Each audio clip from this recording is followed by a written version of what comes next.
ladies and gentlemen. We're going to try to start once again. Sorry for that little miscalculation.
Well, who got a little fancy with the opening credits?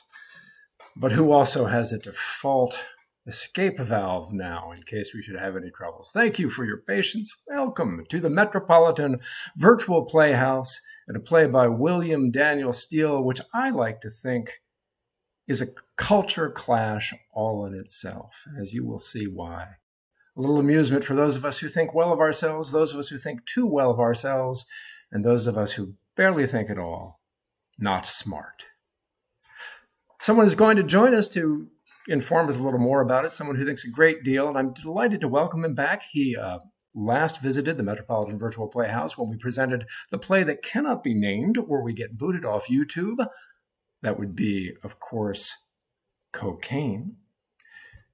Jeffrey Kennedy, professor of interdisciplinary studies at the Arizona State University. Forgive me, I'm tongue-tied. The editor and the coordinator and operator of ProvincetownPlayhouse.com, till very lately the president of the Eugene O'Neill Society and an authority on all things Provincetown. If anyone knows anything about Wilbur Daniel Steele, it is Jeff Kennedy, and I'm delighted he'll be with us again. In the meantime, thanks to all of you who have signed our guest list. As always, thanks to all of you for your contributions. Thanks for checking in Wednesday and since for the Wednesday Alternative, the inaugural production of that series, which we're going to try bi-weekly. Now, the next will come up on the 17th. That concert is still available for your viewing and listening pleasure. 5 dances by up-and-coming choreographers. A really, really lovely evening. Special thanks to Amanda Vincenti for making it possible and to all the choreographers for participating. We're very, very grateful to them and grateful to you for watching. Do support their work. And finally, well, not finally, but I should say, coming up on the 17th will be Zero Boy and a night of vocal impresario's improvisation. Next week brings The Silent Waiter by Alfred Kreimborg, a marvelous, marvelous, and bizarre play. I'm delighted to present his work again. But now, let's get right to Wilbur Daniel Steele's Not Smart.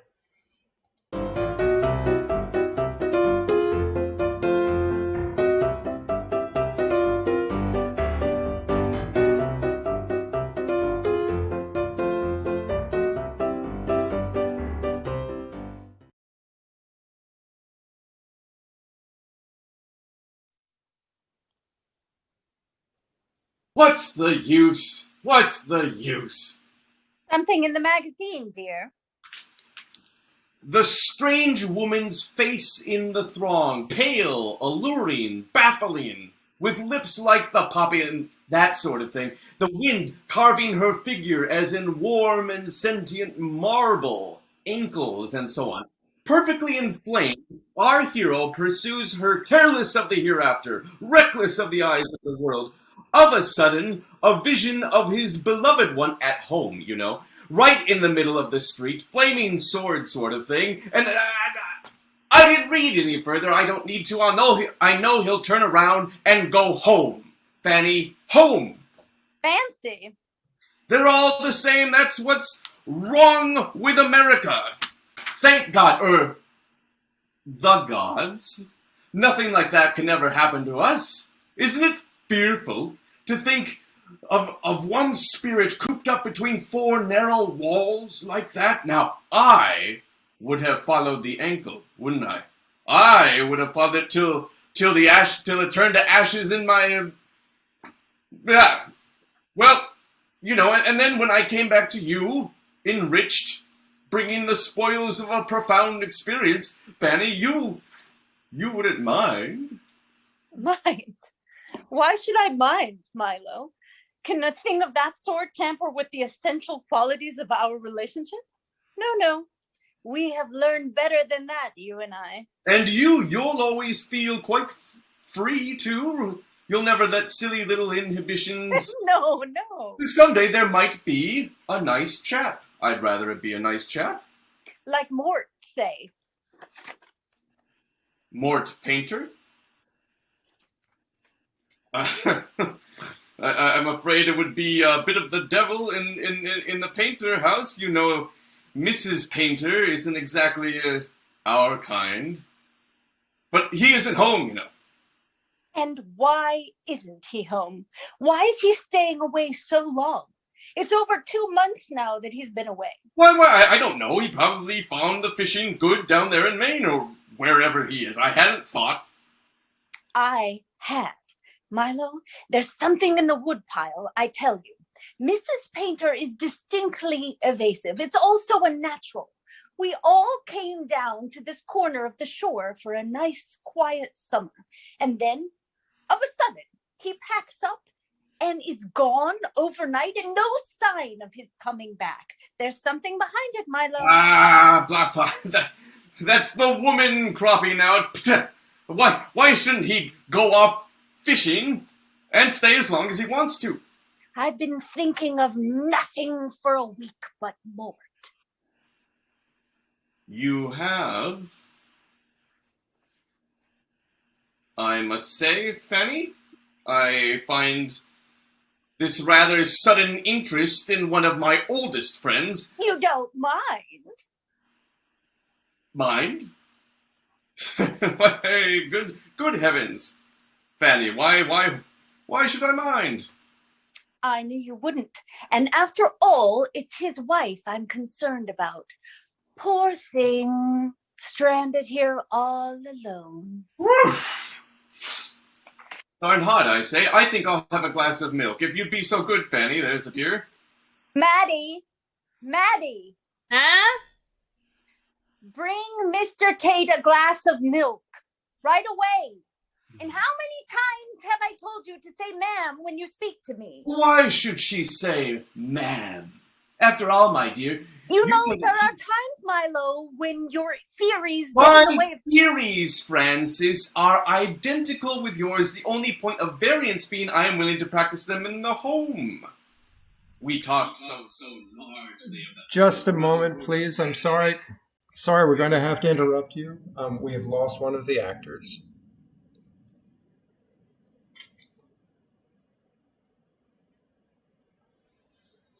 And she's back. Okay, we're going to pick up. Can you pick up from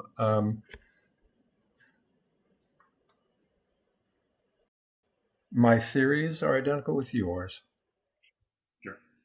My theories, Francis, are identical with yours. The only point of variance being I am willing to practice them at home. We all talk so largely of the brotherhood of man, and yet here is a young girl, a really splendid sort of creature, in a way, living close to the throbbing heart of Mother Earth. Close to the throbbing heart of the kitchen range, you'd better say. For all your fine talk, you don't know any more about her than I do. And that's not a blessed thing. Not one single blessed thing, Milo. For all we know, she may be... Oh, for heaven's sake, stop looking that way, Milo. Living close to the throbbing heart of Mother Earth, feeling the life pulse of the cosmos. Damn it all, she's precisely the kind of thing that we write about and talk about and make gestures about, the lot of us, Only she is it. She lives it. She's got something we've lost. Something, my dear, I do feel in a way. Yes. A strange spiritual bond with this creature. Something drawing me. Irresistibly, like the pull of green things and the damp earth. It's weird, almost. Pliocene, by the way. You don't mind? Mind? In a way, she's got something or other that we... I wonder if you've ever thought about yourself, Maddie. Well, you wouldn't, though. You wouldn't. That's just the matter with us. No, of course, you wouldn't. She wouldn't, would she? We've been wondering, if you knew how wonderful you were, Maddie. Because you are wonderful. You're out of your age, in a world staggering under Freud and Trotsky and Marconi and the Republic of China and the Imagist poets. You've managed somehow to slip back to the great all-brooding fundamentals. Food, shelter, procreation. Milo! Well, that, I believe, is the order in which they come. Or perhaps I'm wrong. Of course, my dear, if you want to get into the philosophies and the metaphysics, I grant you the old argument. Does the hen come first, or the egg second, or the egg first, or the hen... Milo, that is a young girl. Francis. Are we to always be like that? Always slipping back to the old fog-bound superstitions of the mid-Victorian home? Be quiet, please. It isn't that. You ought to know me well enough by this time. But she wouldn't understand, and if she could understand, if it would do her any good, enlarge her life in the least, Milo. Understand? Of course she doesn't understand. Do we want her to understand, my dear? Enlarge her life? Look here, my dear. I am serious. That girl has got something. Or rather, that neither you nor I nor any of us in the group could come to in 1,000 years of self-centered and spiritual crucifixion. She's got... Exactly what? Why, Fanny? Why, she's got... Now, see here, Francis, you know what I mean as well as I do. For heaven's sakes, after 2 years of our talks, our trying to find in our little group, look here, Fanny, you've talked as primitive as anyone, and now you stand here and you ask... Oh, here comes Mrs. Painter up the steps. Oh, quick, take this. Fanny. You idiot!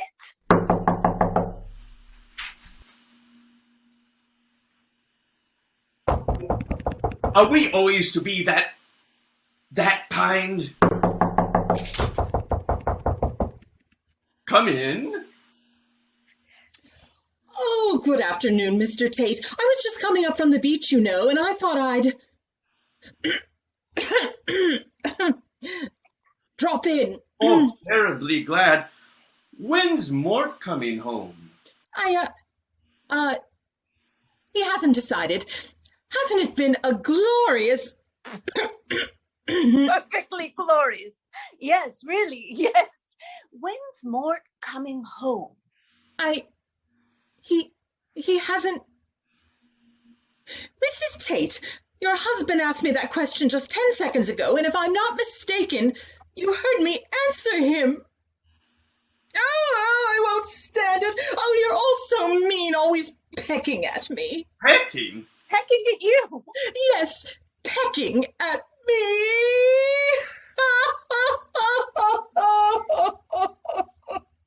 Oh, I suppose you might as well know. You'll have Mort is never coming back. What? Old Mort? Good old Mort? For heaven's sake, why not? No, you remember that maid we engaged down here the first summer, Abby Small? Well, she got into trouble. Oh, yes, Mort denied it, and denied it, and denied it, and he would, of course. We got her out of the way immediately and sent her up to the rescued Madeline's home in the city. We couldn't do less. I know the place. It's good and clean and wholesome, and not at all like an institution. They have their amusements and things, and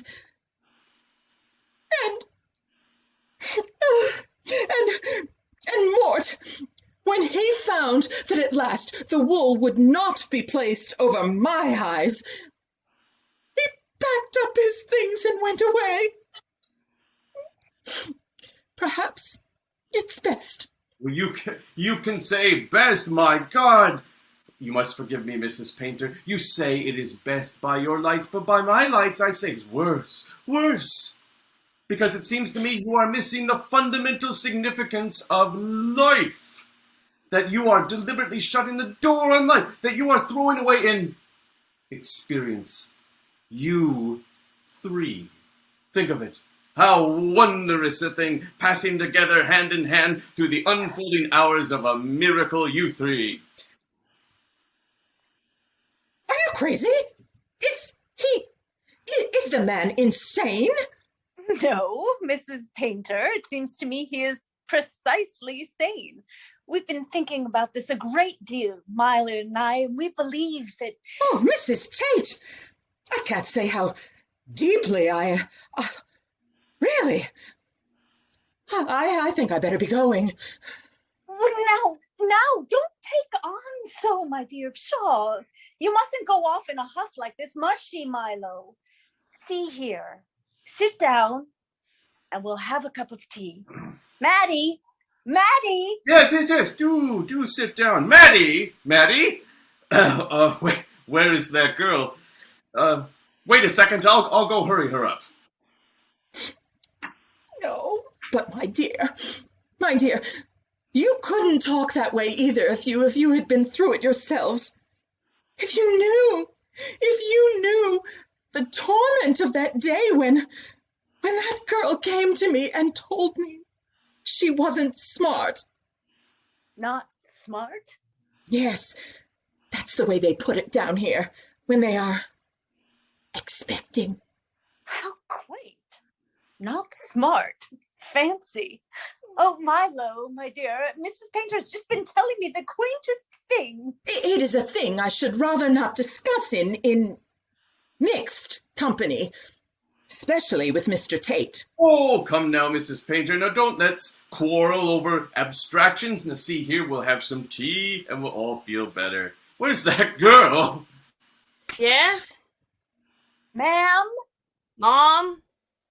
That's better. Now, will you bring the tea things?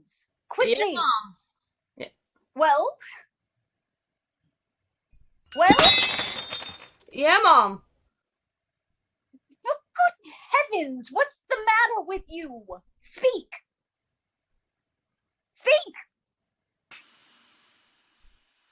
I ain't smart.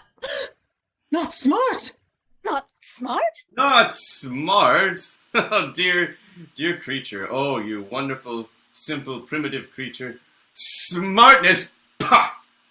Don't sit there looking at me so aghast as if I were uttering heresies. Smart, we are smart, you and I, and look at us. No, my dear girl. You are not smart. And heaven send that you may never come to be smart. You, hiding in your soul something that 1,000 times more precious than smartness, an element of wisdom. Michael. It isn't that, you fool. Isn't that she means by not smart? Don't you know what it means down here? Why, it means that one is in a delicate... Oh, you say delicate? And I say, don't talk to me of Delicacy? No, no, no, no, no. Oh, look at me as hard as you want to. There's something more priceless in the world than delicacy. We're immersed in it. Yes, I'll say it. Immersed. All the vile little soul-stifling inhibitions like soap and toothbrush and Chinese potteries. Oh, I see that I shock you. Well, I am willing to shock you. You, Mrs. Painter, and you, my dear Francis. But I tell you that this girl here, this splendid, deep-bosomed, ox-eyed earthwoman, is not delicate. Then as for me... I didn't say not delicate. I said in a delicate... In a delicate what? Condition! Condition? What are you looking at me for? Stop looking at me! Stop it! I say stop looking at me! Stop! Stop! Stop! The idea! Milo! Oh, Milo! Milo! I am afraid I shall have to say good evening. You may leave the room. Francis! 10 minutes ago I would have called the man a liar! That would have told me that you, my wife, had such a low, suspicious mind. Do you hear me? Good God, Franny, the world is full of low minds. I suppose, eternally ready to suspect the worst and licking their licorice lips for a chance to ruin a good man's name? Pah! Of course, the girl must be gotten away from here immediately. See here, now pull yourself together. There are arrangements to make. This poor creature can't be let here face the sneers of these damned narrow-souled provincials. She is, in a sense, she's a dependent of ours. It seems to me that we can't do less than to send her away to some place where she'll be looked after and cared for, in the city. Fanny, will you listen to me? Don't touch me, please! Oh, stop it! Stop it, I say! Don't touch me! But I keep telling you! Please don't keep telling me anything. I can't comprehend anything right now. My brain won't work. I think I am going crazy. But I tell you, it wasn't me! Denials, denials. I think I might have been spared this. But it wasn't, you know. You must make a brute of yourself. You may have been a gazelle, not a jackal. But if it had been Fanny, If it had been, you wouldn't mind, would you?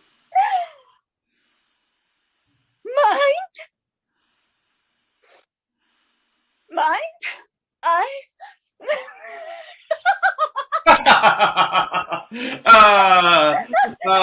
That's better. That's more like my girl. I knew you wouldn't, even if it had been. That's right.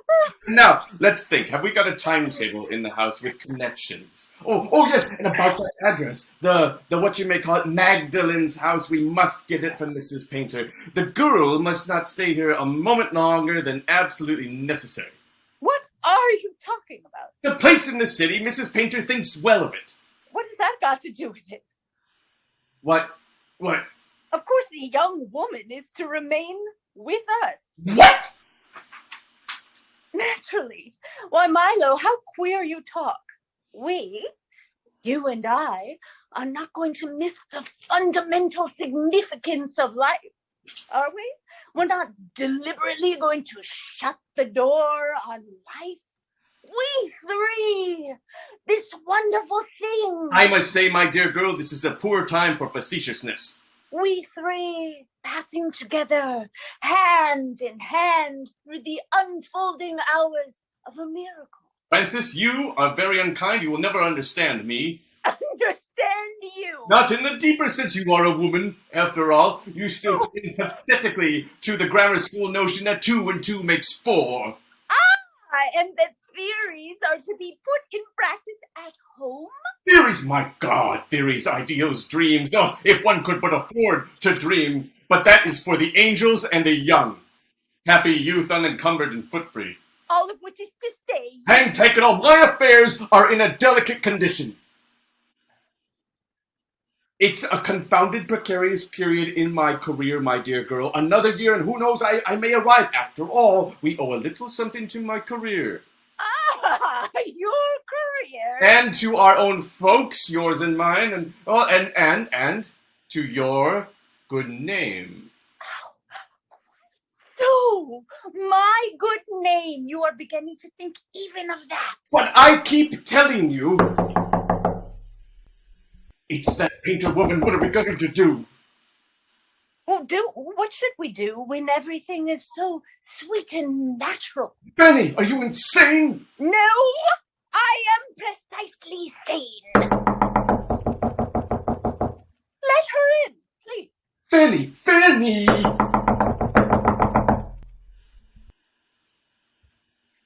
Come in. Well, here I am. I started to go home, and then I just couldn't. When there's anyone in trouble, when there's a chance of anyone needing help, well, that's the way I am, Mrs. Tate. I said to myself, now, if there's anything I can do, any arrangements I can help them make to get that wretched girl out of the way before the town is by the ears. Poor Mr. Tate, I said to myself, when all these rough fishermen learn the news. Oh, my dear Mrs. Tate, you don't know them. They're ignorant and uncouth, and you wouldn't think they had a spark of sentiment or honor in them, but when any one of their women folks get in trouble, especially by an outsider like Mr. Tate, well, I said to myself, weak as I am, if there's any harm to be done, any violence... Harm? Violence? What do you mean? Now, see here. Do you imagine for one instant that any man, fisherman or no fisherman, can come around bulldozing me, a perfectly innocent bystander? Have I no protection under the Constitution of this country? I think I have. But I'm forgetting that poor, fragile creature. She can't be left here to face the sneering rabble. I'll get a rig. I'll drive her over to the junction myself. I'll take her to the city myself. I'll make arrangements at the, Oh, Mrs. Painter, where was that place? Oh, let me think. For heaven's sakes, you don't remember? Well, let me think, I tell you. Please, don't keep hopping about that way, or I'll never remember. Let me think. It was 93rd Street, or was it 39th Street? Or was it 93 something or other, or 39? Oh, but my dear woman! Oh. I think you are, both of you, making rather a spectacle of yourselves. You seem to overlook the fact that all this fuss and flurry is quite unnecessary, quite. Good Lord, woman, look at the time! Oh, and this was such a good place. Not at all like an institution. They have their amusements and things. Well, if a girl has to go away... If she has to go away, quite so. I agree with you. But you must remember that this is quite another case, for the girl is not going away. Oh. She is remaining here quietly with us. Francis, I swear if you don't drop this pose and come to your senses. Why, of course. Oh, why, my dear, of course. Oh, Mr. Tate, how stupid of me, knowing your principles. I was, in the excitement and the, danger of the moment, I just was being hopelessly middle class. Why, of course. Oh, all right. Seeing as I can hope for no ordinary human assistance from either of you, I wash my hands of you. Only please, keep out of my way. Please, I say, keep out of my way. Maddie! Where is that girl? Good Lord, she'll have no time to pack her things, and they might be here any minute. Who might be here? Please don't speak to me. Maddie, for God's sakes, girl, where are you? Deaf? Maddie! Yeah, Mom. Not her, me. Maddie, see here, hurry. Don't keep standing there like a chump. Get your things together, just what you need. Throw them together, girl. Huh? Mom. You mustn't take any notice of him, Maddie. He's quite Francis, oblige me by keeping quiet. Now, hurry. You're going away. I'm going to take you to the city. We'll drive to the junction. Understand? Junction. Drive city. Good God, what a bonehead. Going to the city. Get that? It's a nice place. It's not at all like an institution. They have their amusements and things. City. Understand? Huh? Mom? I told you not to pay any attention to him. He's not quite himself. Of course, you're not going to the city at all. You're going to remain right here with us, right here in the house with us, we three, quietly, until you're you know. Is you know? Born. Damn it! She can't. I say she can't. Tell them you can't. No, Mom, I can't. My old man wouldn't like it, Mom. Your father wouldn't like it? No, Mom. None of them would like it, Mom. Do that, good God. They don't know, do they? Yeah, Mom, I told them today, and my old man said... Oh, not another word, for heaven's sakes. Don't just stand there wasting time. Go! Get a hat on! What the devil did you have to tell them for? They might be here any minute, the whole pack of them. Hush! My God. What's that? Girl! I guess maybe that's my old man. Oh. Nobody on that side yet. Should I leave him in, Mom? You fool! Come, we'll make a run for the front way. Come along, I say! No, Mom! No, Mom! No, Mom! Leave her be there! No, it wasn't me. I swear, I give you my word it wasn't me. Wasn't you. You stand there and tell me it wasn't you. And me seeing you with my very eyes. Wasn't you, eh? Maddie, come here. It wasn't me. It wasn't, honestly. Mr. Stow it! I seen you, so stow it before I heave this tub at your head. Now, I don't care who you are. I know what you done. I seen you doing it, and I'm gonna give you a lesson to Sean. I'll be damned if I ain't! I did! Don't you touch an innocent man. It was somebody else who did it. I swear on my honor. Somebody else did it. Now, somebody else did. What? It. What? He means got her in trouble. In trouble? Her. Him. Say. You didn't know? That your daughter was... My daughter? But she said you were her... You were her old man. Old man? Of course I'm her old man, and she's my old woman. You mean she's your... Your... Wife? Well, for cripe's sake now, what did you think? Well, we simply didn't think. We didn't know she was... married. We all want to beg 1,000 pardons. 10,000. 10,000. Well, I don't know. Don't seem to understand. But I just come up here to tell you I thought best the woman should quit work now. She, ain't smart, you know. Yes. That's all right. We understand, old chap. Yes, indeed. Goodbye. Good day to you all. Tell him good day, Matty girl. Good day to you, Mom.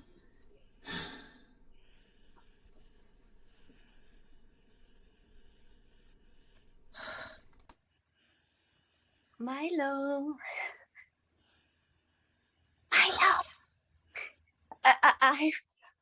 I've been such a mean, shallow little ninny. I'll never forgive myself. I wonder. Milo, darling, look at me. I'll never doubt you again for as long as I live. I remember now. It was East 39 90th.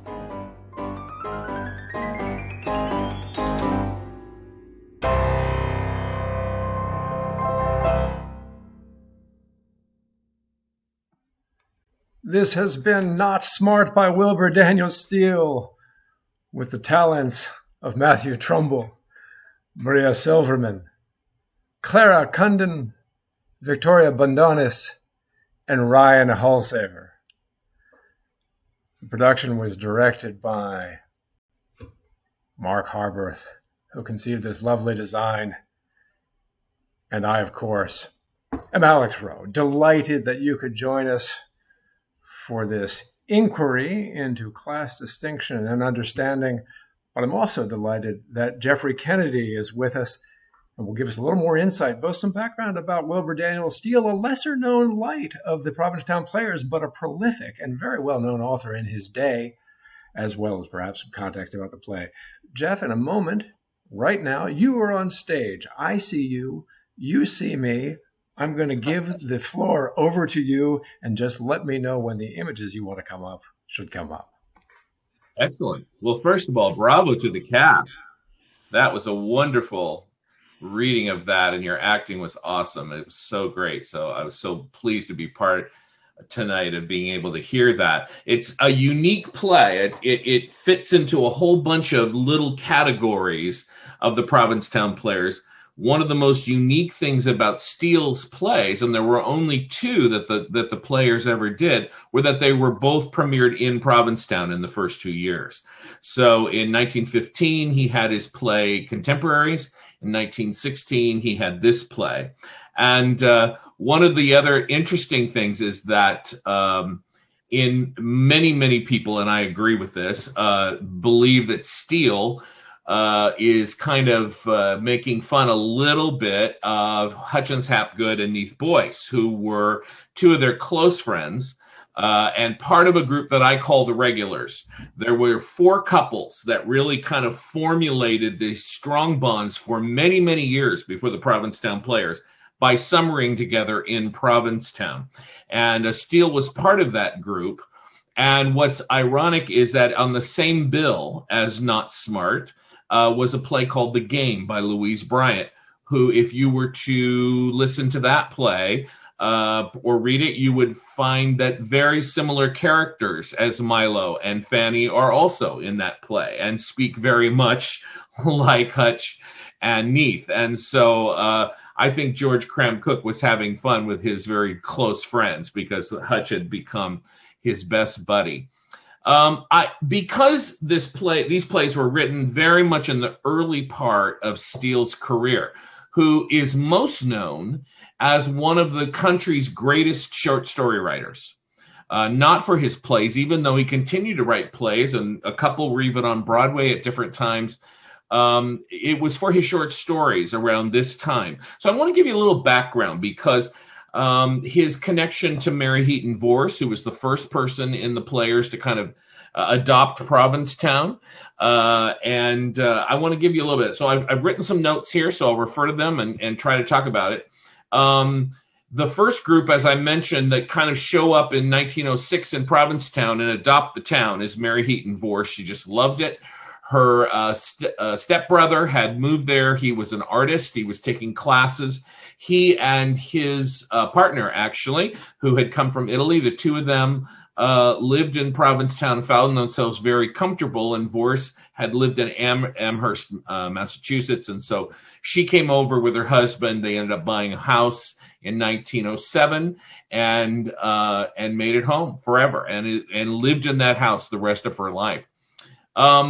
So like Vorse, Steele kind of intended early in life to become an artist. Mary Heaton Vorse had wanted to be an artist because of her stepbrother, who was a really wonderful artist. Fred Marvin was his name, Frederick Marvin. And she wanted to also become an artist and ended up changing her mind because she didn't feel she was good enough. And so she became a writer instead because her husband was doing that. She tried her hand at it, and it turned out she was better than him, which caused some real problems. Steele had the same thing. He was a great illustrator, always was, didn't lose that, but he soon became a writer because of the inspiration of Vorse. So Steele intended early in life to become an artist and studied painting for several years, but he ultimately became a celebrated writer. He was born in Greensboro, North Carolina in 1886, and he hailed from a long line of Bible professors and ministers. And his father, Wilbur Fletcher Steele, was a professor in the School of Theology at the University of Denver starting in 1893. Steele went to school there as well, but instead he broke the line of family chain in terms of profession And he instead became a history and an economics major with a mathematics minor. He was an overachiever. He got 5 letters in as an athlete in 5 different sports there.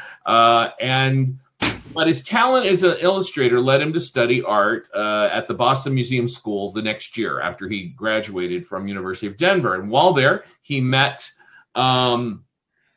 a young woman who was also a painter. Her name Margaret Thurston. She was an 18-year-old student. He actually asked her, one of the ways that he got to know her was to ask her to pose for him. And so we put that on pause.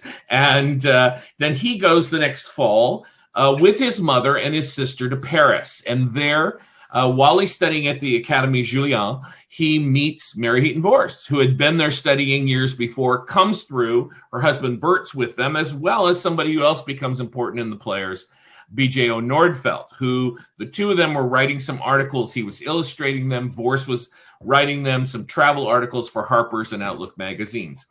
And Nordfeldt just becomes so kind of enamored with Vorse and her writing and the idea, and they end up becoming very close. He leaves his mother and sister and goes on to Florence with this gang of folks as they're doing the work. And so that's in January 1909. And while he's in Florence, Steele decides, I'm going to become a writer. So he locks himself in a room for 3 days, and he comes out with an article and presents it to Mary Heaton Vorse, and she declares him a born writer. And so from that point on, as much as he even at times had to continue to study art, so his father would keep paying for schooling and his housing in New York City, he nonetheless had decided he was going to try these literary pursuits. He ends up, Vorse separates from her husband. In 1909, Steele ends up in Provincetown for the first time. They actually become lovers, even though they have a great age difference there. But the Provincetown life completely stimulated him. He loved it there. He depicted it in one of his early descriptions as fish houses, sail lofts, wharves, chandler's stores, and structures of the like sort lounged like seasoned critics at a first night, each with one eye upon the nautical drama of the harbor and the other upon the hoi polloi beyond the isle. So he loved Provincetown. And in fact, his first important article is about Provincetown. Finally, in 1910, he sells his first article to Success magazine. So then he goes back to Boston. He takes a number of jobs as a reporter to kind of help. Vorse had always been a reporter, and so she thought that would encourage him in his writing because it's constant, it's fast, you have to be able to produce. And so he becomes a writer. He goes back to Boston.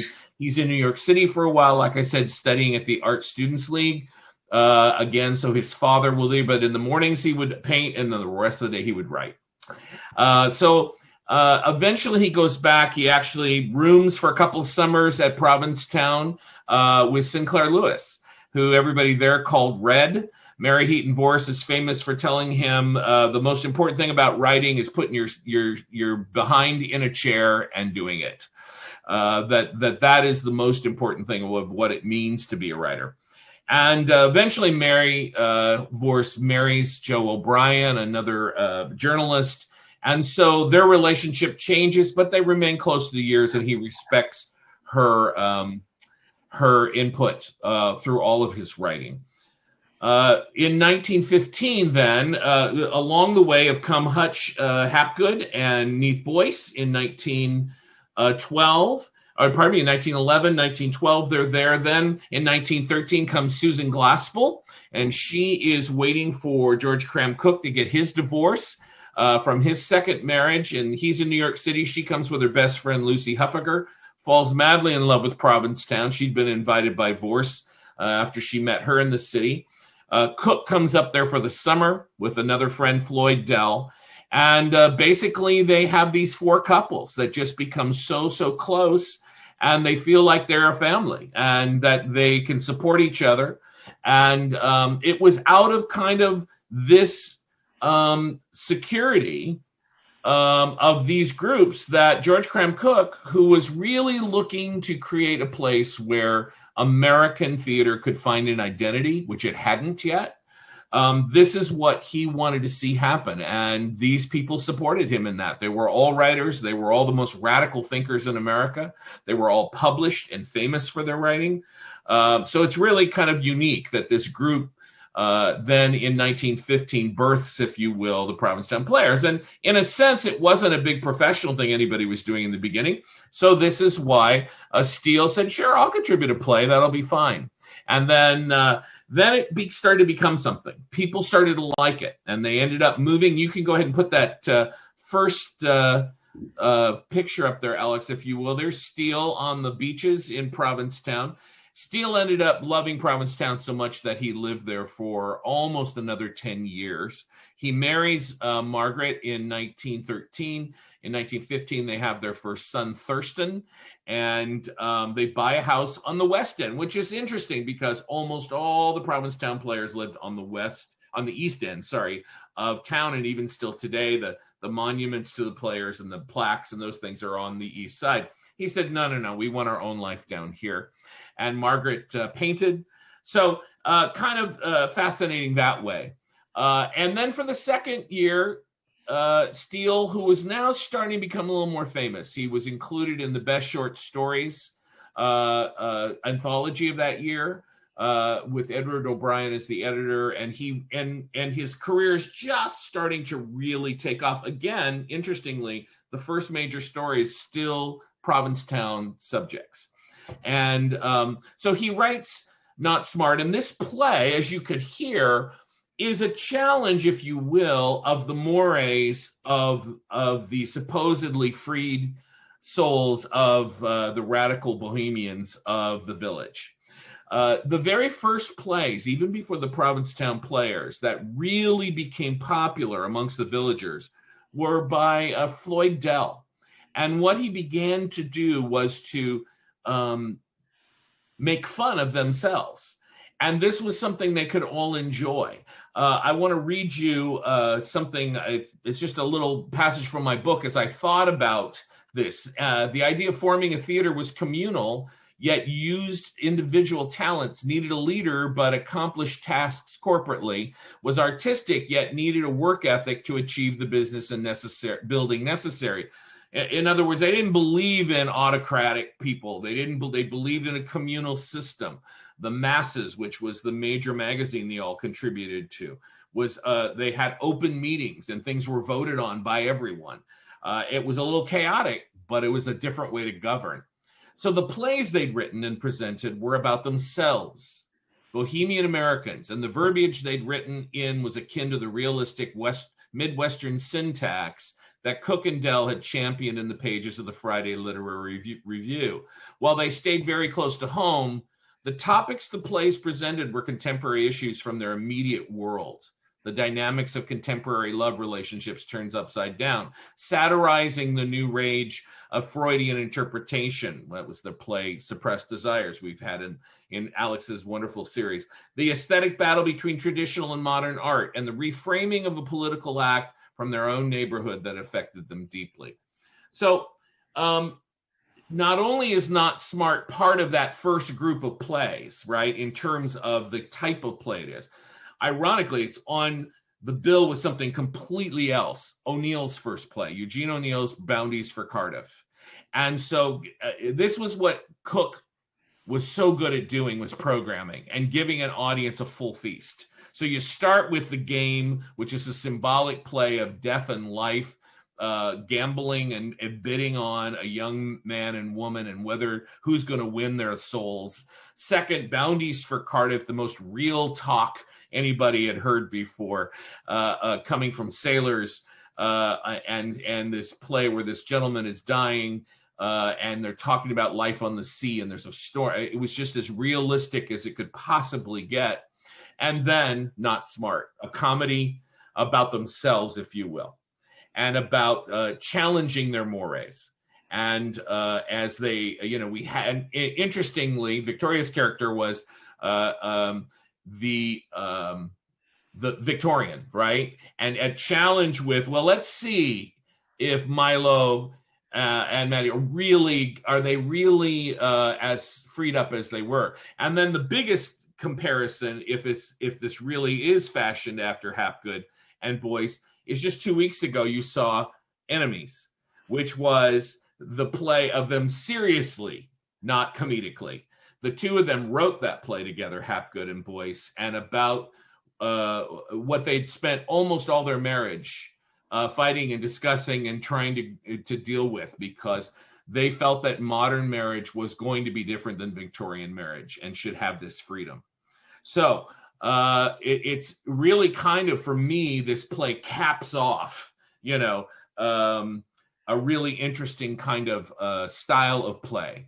And then when it's played it doesn't play in New York until the third year of the Players, when they're in their new playhouse. The first 2 years they were at 139 McDougal, and then they moved to 133 in 1918. And it's that season that we finally seen Not Smart, and the critics absolutely loved it because they hadn't been privy to seeing these plays up in Provincetown, and they loved this back and forth that took place there. Let me tell you just a little bit more about Steele then, and then we'll just open it up to questions or anything. Then we'll open it to the actors joining us and kind of their input as well from their experience of doing the play. Steele really did join the whole social strata up there in Provincetown. All of the men started a men's club called the Beachcombers. It still exists. It's still there. And they wanted a place where they could go and just let off steam and do anything they wanted. They paid memberships, and they paid this little bit, and they got a key for it. And it opened up this place called the Hulk that was at the end of a wharf. And it was where they had a bar. Different people every week were in charge of providing food for it.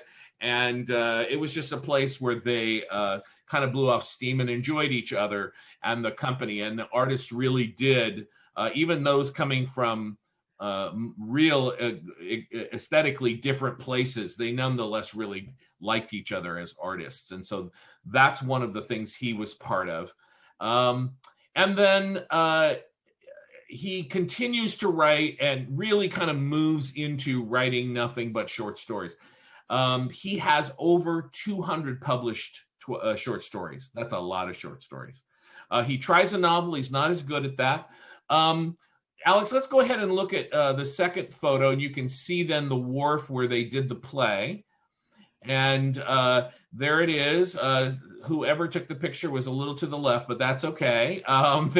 This is taken. Now, a lot of historians have tried to say that's Margaret Steele, because the day before the Provincetown group took over that fish house as their theater, Margaret had been told by Mary Heaton Vorse, who owned the wharf, that she could go use it to paint. But this is after the back building. There used to be 3 buildings. You notice there's just 2. It had burned down, in fact, a week before they were supposed to open in July of 1916. So this can't be that. But so whoever it is, that's kind of reminds us of Margaret out there painting. You can go ahead to the next one. I love this next photo. This is O'Neill, who Steele got to know and remained friends with. Here they are on the beach. The question is whether that's 1916. I don't believe it is. O'Neill looks a little older than he does later, but Steele lived there, and so did O'Neill. So they, I am sure, enjoyed each other's company. Plus, if that's Steele's son there, as I believe it is, then he wouldn't have been old enough in 1916. Nonetheless, I love the fact that here they all are out on the beach, because this is what they did. When they weren't writing, they spent their time together communally, eating, telling stories. Hutch and Cook were so philosophically based and loved to hear themselves talk so much that people would try to run ahead of them to not get caught up in their conversations. And yet that's what people loved about all of that. You can go to the next photo there, Alex. This is a very rare photo I've just recently found of Margaret Thurston Steele and her 2 sons, Thurston and Peter. And she died sadly in 1931. And she had emphysema, and they were in Chapel Hill, where he had been born, and they were involved with the University there of North Carolina.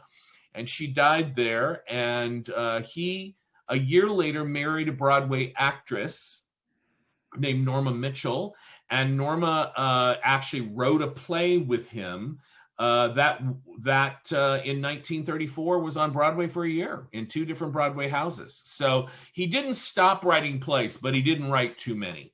And a couple of plays, Ropes and the Giant Stair in 1925, Post Road in 1934, which was the one he wrote with Norma and that played for a long time. She had been in 9 Broadway shows before they married, so she was a committed actress and a known entity within that.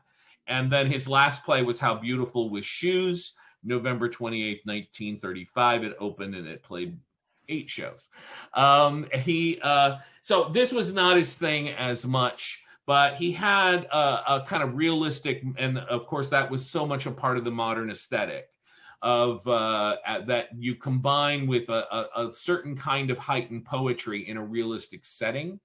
And he was very good at doing that, which is why people loved his stories. It's kind of sad because it's like Millay. Most people don't know Edna St. Vincent Millay poetry unless they've studied poetry. And yet she was the rock star of these years, even until the 40s. We don't know, people don't really know her as much anymore. It's the same with Steele and short story. He was the rock star, won 5 of the first place O. Henry Awards over time. That's unheard. Nobody else did that. And yet we kind of just don't know of him as much anymore. I think that's it, Alex. And we can see if anybody else, I guess there's a portrait left of him you can show. This is Steele later in life. He lived until 1970, so he had a good long life, and enjoyed his writing. He wasn't as published as the kind of postmodern aesthetic started to take hold, but nonetheless, he was always celebrated wherever he went for his work before that. Well, Jeff, thank you so much for that comprehensive, wonderful positioning of Steele within the context of the Provincetown Players. Of course, our audience may be sick to death of hearing about the history of Provincetown, but it's very, very important in this context to understand here's one of those writers who's in at the beginning and what largely we've forgotten. And it's a marvelous, marvelous introduction. Thank you so much for that. I'm going to take over the screen just for a moment, but I'm doing this so that I can admit the director to the meeting or to the Zoom meeting through which we're conducting all this. Now, all the actors, Jeff and let's see if I can even bring myself. Well, I can't bring myself into it right away. Are ready. We're going to do a little talk back now. There's some wonderful questions coming in on YouTube, and as we start those, I'll just turn right over. Here, I'm still audible but not visible, but you don't need to see me. You see lots of me. Here are, of course, the cast again. Matthew Trumbull, Maria Silverman at 90 Degrees, Clara Cundon, Victoria Bandonis, Ryan Hulsaver, and at the bottom of the screen, as you see it, director and designer Mark Harborth. Please, folks, we're going to get an audio conflict if you talk now. Mark Harborth, our director and designer. So, I guess we're getting a little feedback anyway. I'm going to step right out of the way. Delighted to see you all. I'll just add in some questions as they come up. Let's see if we can kill this audio issue. I'm so sorry, folks. We're having a feedback issue, which I have just, I think, not quite obviated. Well, very strange. There we go. Okay. A surprise audio feedback issue. It is gone now. So first question comes in, and this is going to be, there's some available for everybody. But a simple one, is Wilbur any relation to Danielle Steele, the pulp writer? Silverman at 90 Degrees. Say that one more time. I couldn't hear you. Victoria Bandonis, Ryan Hulsaver, and at the bottom of the screen, as you see it, director and designer Mark Harborth. Please, folks, we're going to get an audio conflict if you talk now. Mark Harborth, our director and designer. So, I guess we're getting a little feedback anyway. I'm going to step right out of the way. Delighted to see you all. I'll just add in some questions as they come up. Let's see if we can kill this audio issue. I'm so sorry. I have to apologize if I'm interrupting an answer or if there's just been a long pause. We're having a hitherto unknown audio issue, which I can fix from my end. But just forgive me, it's going to take a moment. A surprise audio feedback. And I hope this will allow us to continue. First comes in, and this is going to be, there's some available.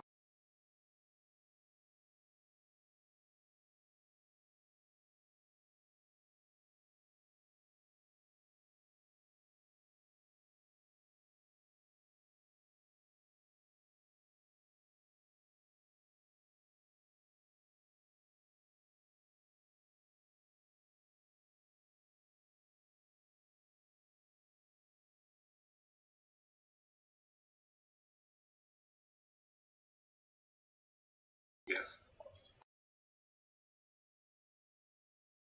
I've got to throw. Have we answered the Danielle Steele question? Okay. Audience going to Danielle Steele in just a moment.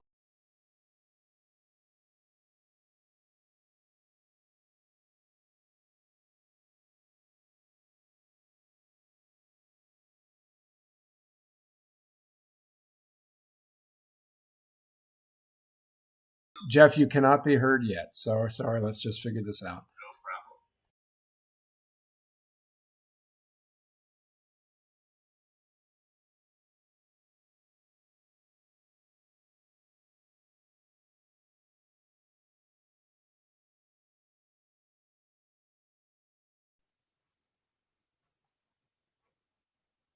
Sure. So the mystery of Danielle Steele and Wilbur Daniel Steele is that there's no relation at all. I've checked it and there just isn't. So sorry about that. Wouldn't that be fun? Okay, a rather more complicated question. David Vincenti asks, a wonderful performance, but curious about a certain naivete in the language. And what he's referring to specifically is the misunderstanding the term old man, with which many of us are quite familiar. But would that convey their detachment from modern society? Was it better understood and accepted, or do you think it's maybe just an artistic license that Steele is taking in order to make his theatrical point? Well, I think he's continually, this is my opinion, everyone else should feel free to, that he's continually making the difference between colloquialisms and the kind of more high-minded conversation that Milo likes to have, right? The repartee that he likes to have with Fanny. And so for me, it's a good question whether it would be known, but I think he's just continually playing with the Portuguese, which was the dominant culture up in Provincetown. It was a fishing village. It didn't change even when all the artists showed up for many, many years. By 1916, it had started to. But I just think for me, they're showing the difference between the colloquialisms and the kind of more high-minded philosophical discussion. I'd like to open this question to the actors and to Mark as these questions, I mean, more broadly about finding the characters and what your encounter or discoveries about the distinction and who these people were, since you have not had the advantage, of course, of so much history of the players and knowing some of the individuals. Any thoughts about that, whether it's rooted in the question of the language or generally encountering the characters?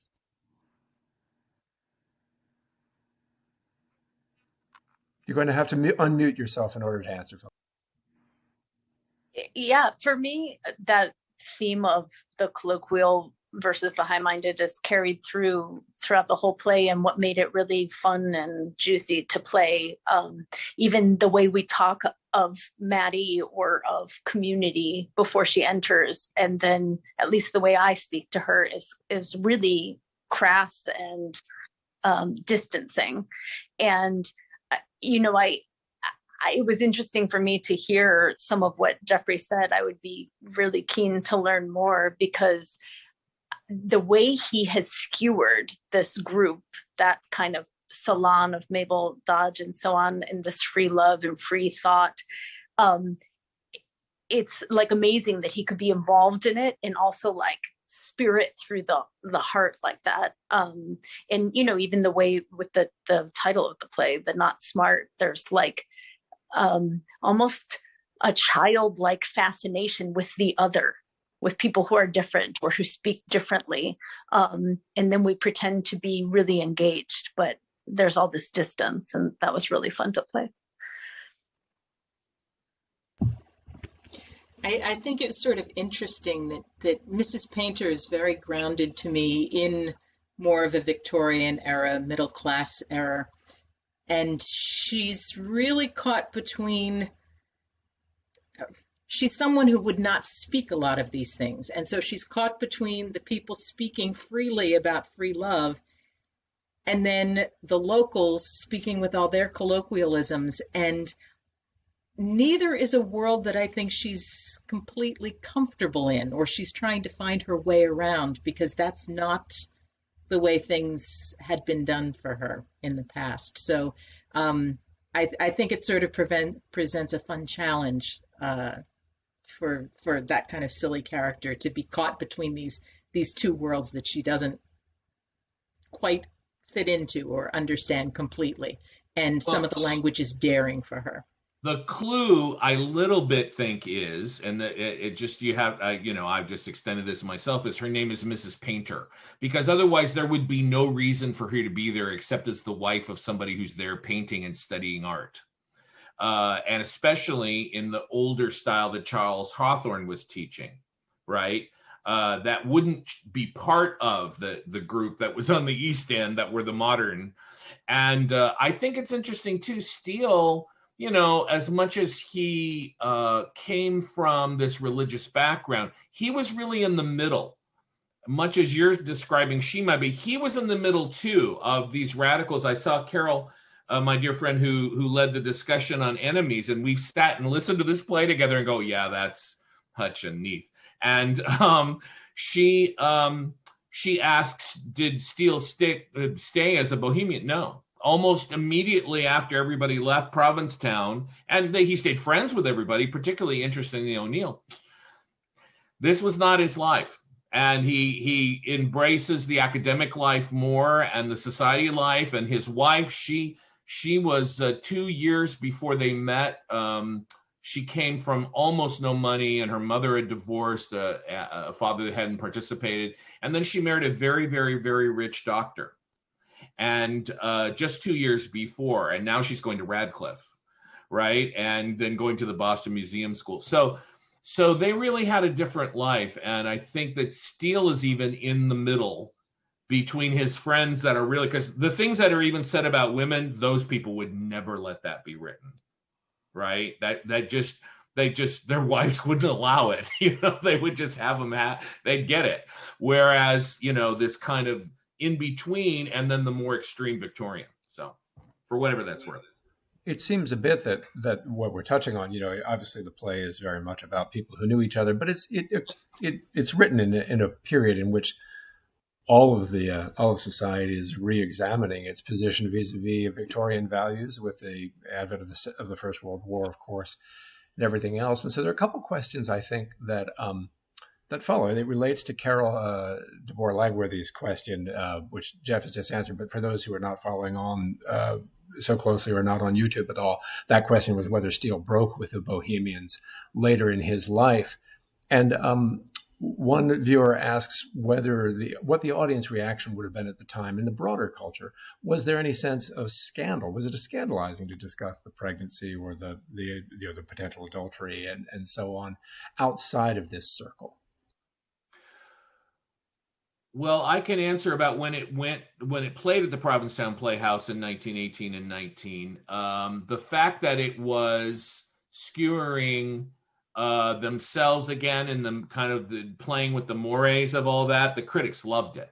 But they also thought that he'd well written satire. They in fact, Heywood Broun, one of the most important critics at the time, he decides to write an essay about satire for this review, and then ends up kind of using the play as a great example of skewering and really getting to the heart of something. So they love the satire part of it. But I would say that that nobody believed that at the point this play was performed, there was no future of the Provincetown Players. That had not been decided yet.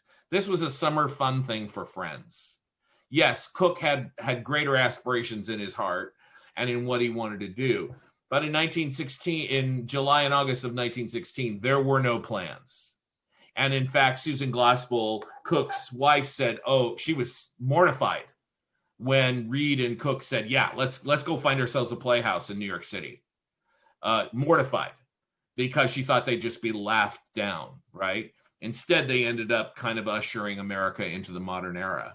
But there were no plans. So my guess is that Steele goes as far as he goes because, what the hell, he didn't have any boundaries, right? These were mostly for their friends and people who lived in Provincetown. So interesting at this intersection. You should throw it to the cast and director. Did you all have a sense of its timeliness or maybe quaintness or anything, if not scandalous, tricky about presenting it now? And the answer might not. It might be that there wasn't. But what did you all feel or encounter about its mores or its rather conventional position vis-a-vis today's culture? There's something. Go ahead, Maria. No, you go ahead, please. There's I just find the rectitude of the sort of Victorian ideals that they're trying to rebel against. They're still so ingrained. I mean, they are intellectually rebelling against them, but they're still so ingrained in their makeup that it's pretty ripe for comedy. So that's why they were laughing themselves to death, Matthew. Seriously, yeah, they just laughed their full heads off at this play because of that. Human hypocrisy is a great comic field to mine. So I had a great time. I think it's pretty funny. The thing that felt really timely to me was the social justice movement that we're in now, because this play, although it was talking about different ideals, really concerned people's ideas coming to clash with their reality. And I have been in so many groups. I'm currently on the Cape, and a lot of the conversation in book circles and things like that have been kind of negotiating ideas about race in America and living in a place where there's not a lot of variety in terms of race. A lot of it's very homogenous. And so kind of like really addressing where your ideas and your dreams intersect with your experience or what you don't know about a group of people. And that felt really like no difference between 1916 and now in terms of, they have these ideas about this other class of people that are living amongst us and go off into this complete fantasy land. I had such joy looking or thinking about the play from Maddie's perspective and how wild it must have been for her to experience that. I would love to hear from Clara if she wants to say anything about that, but I really see the play from her eyes, and that felt really modern.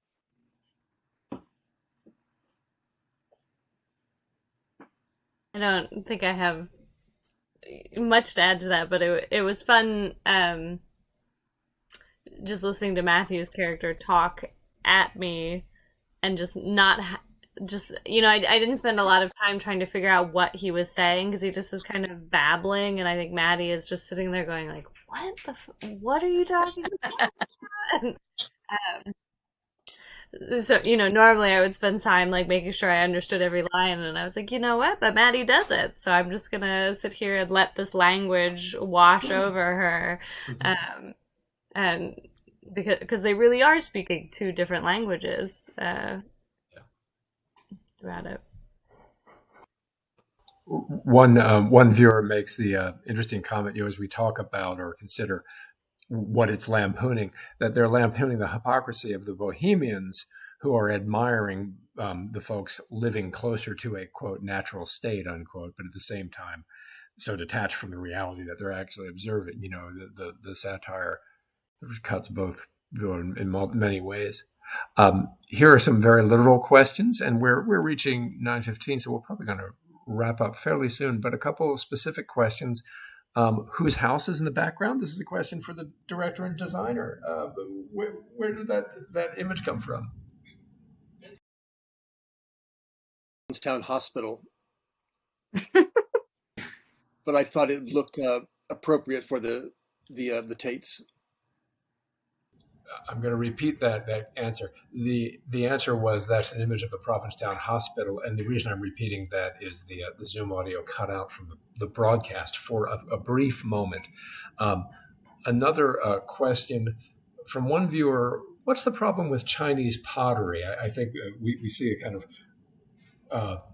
laugh about Chinese pottery again and again in these plays. I think it has more to do with the admiring of the Orientalist aesthetic and so on. Jeff, any quick thought about that position within this group, or largely at the time a sort of fascination with, I'm going to put it in quotes, the Orient?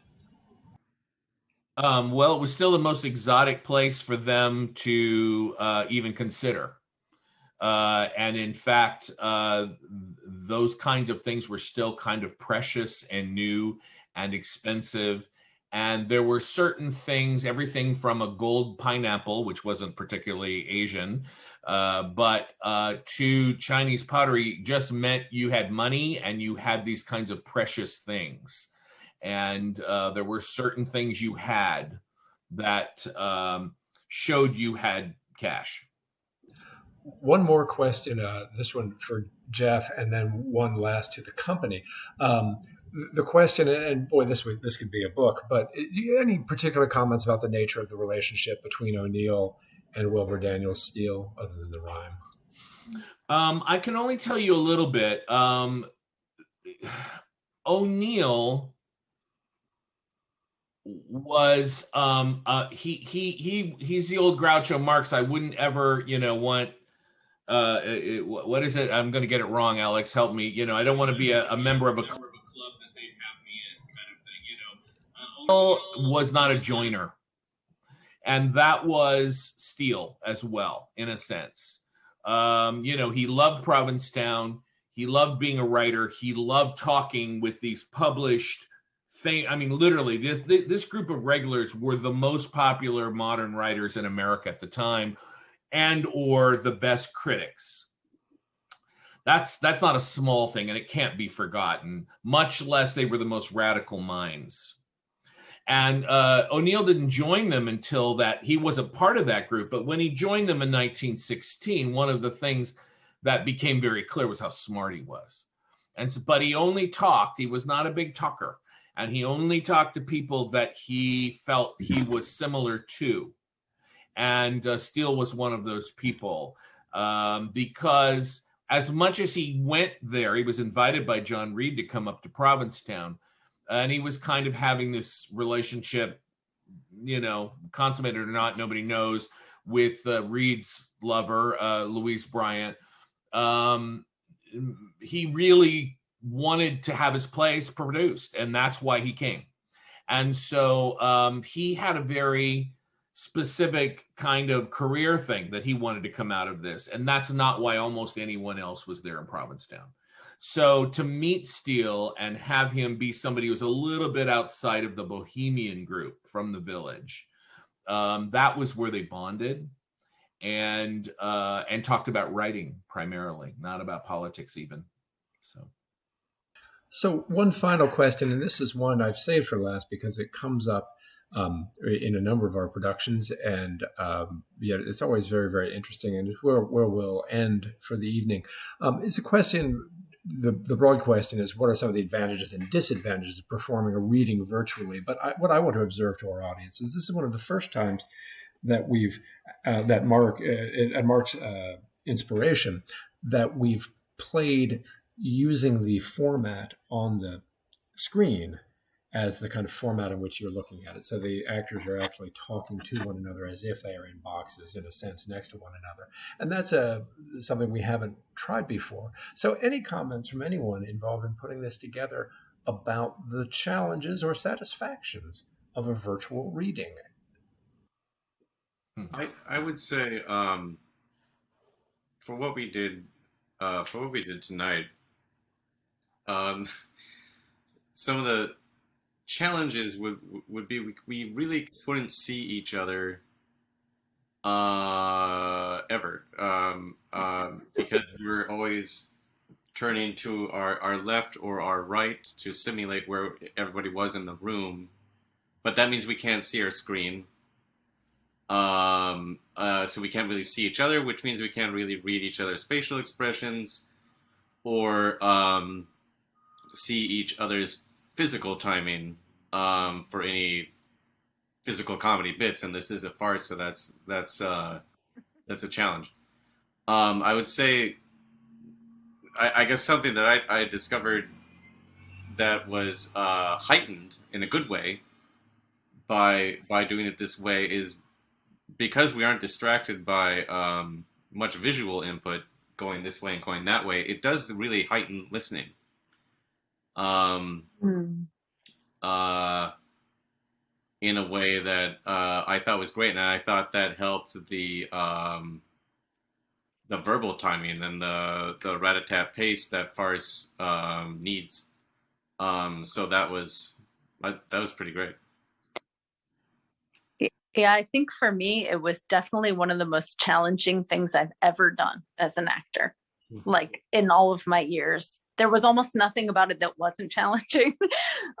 Seconding what Matthew said about not being able to see each other, it was almost like doing a radio play. And then with a stage reading, usually the audience sees that you have a book in your hands. So I think that there's a kind of forgiveness of anything that might happen in the evening. But I think when you're on this form, and especially as beautifully as Alex and Mark put together this production, it almost is expecting a higher level of performance than we've had the rehearsal to make. There were some extraordinary things about it. Like I'm performing in my house slippers, which is kind of amazing. And I felt very grounded in a way that I haven't been able to do being wedged into high heels on stage, and being in different states, like some of us are in different states from each other. And that was really extraordinary. But like I had some script over here, I had some script over here. And then Mark was really hardcore and like encouraged props and so on. And again, doing a physical farce in this little tiny box, kind of having to do the exercise of living all of that farce in this small area of your body was a really lovely challenge. It was scary and it was lovely. And I'll just leave you with this. There was a picture when I started doing a little research of Eugene O'Neill up on a ladder, putting together some set in the first or second season of the Pecan Players. And I thought, you know what? That's what we are. Like whether it's a pandemic or it's 1915 or whatever year it was, that's what theater people and magic makers do. Like we make this out of nothing. And I felt really proud to be part of that. Great. Tough act to follow. Anyone else though? A thought about the art, and we can wind up there. It's a beautiful comment, Maria. I just think it's wonderful that despite what challenges that both theaters have and the actors have during this pandemic, that there's been a way where we can come together with each other, with directors, with producers, with an audience. And no, it's not the same as performing on stage as we all want to be able to do. But I just think it's brilliant that that you, Alex, and the Metropolitan Playhouse have found a way to bring the wonderful plays to life in a medium that is possible during this time. And while it presents challenges, challenges can be exciting. And I think the more that as actors we do this, the easier it becomes. And the better things can be until we can all get back on stage again and be in the same room with each other and with an audience. And I want to say shout out, there's 3 babies in the wings of these various houses who all cooperated this evening. So shout out to them.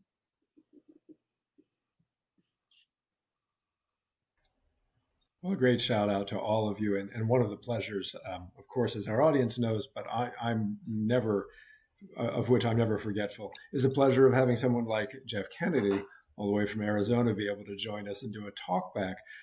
We've had so many generous scholars who have participated in these, and not only has therefore the scope of our dramaturgical expertise expanded across the country, but so has the audience who followed them and followed all of you. So our great thanks to Jeff, Mark, of course, and to all the actors for being a part of this evening's. I'm going to wind it up now, take over the camera. That means the actors and Jeff and Mark, our thanks to you. You are able to sign off now if you wish, but thanks again.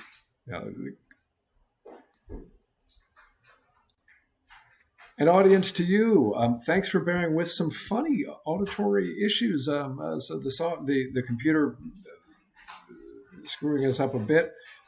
We'll see if we can sort that out in the future. It's a completely novel event.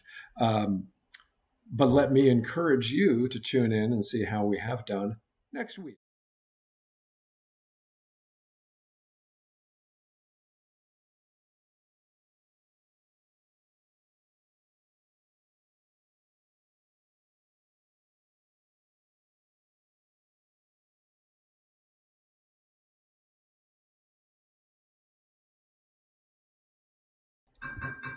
You're seeing there, as mentioned, the Wednesday alternative will be back on March 17th with Zero Boy.